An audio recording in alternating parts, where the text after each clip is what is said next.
Bonjour tout le monde, dans cette série de vacances, je vais vous donner quelques conseils et astuces sur les activités pas chères. Partir en vacances coûte toujours très cher et ce peu importe si on part à l'étranger, en camping, à la mer ou à la montagne. Dans le budget, la part de la location du transport prend énormément de place. Ainsi, il est vraiment difficile d'avoir de la latitude pour les activités et les petits plaisirs comme les restaurants, les glaces pour les enfants et puis aussi pour les grands. Au niveau des activités, si vous avez opté par exemple pour le côté montagne-rivière, il y a beaucoup d'options comme une randonnée avec pique-nique, la visite de fermes, de fromageries.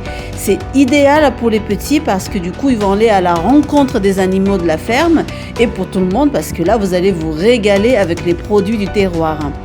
Pareil, visiter les villages avec leur église, c'est aussi intéressant pour la découverte du patrimoine et aussi se cultiver.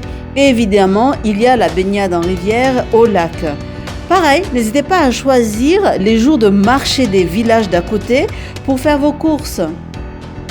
En effet, vous allez contribuer à l'économie locale et il faut rappeler que ces villageois et ces agriculteurs, ils ne vivent quasiment que du tourisme. Donc, il ne faut pas hésiter à aller vers eux que plutôt dans les supermarchés.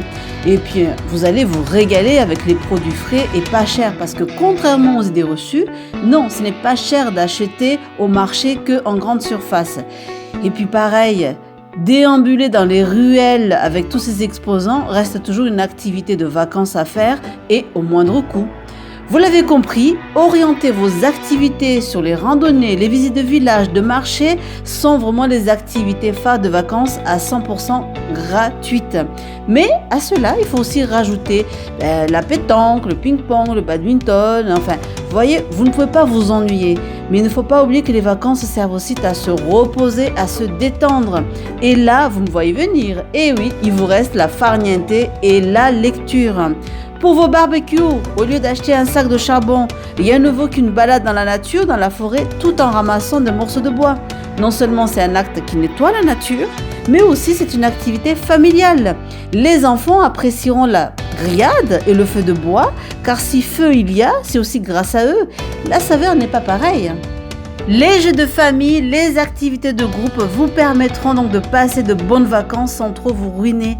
Ne cédez pas à l'impulsion de...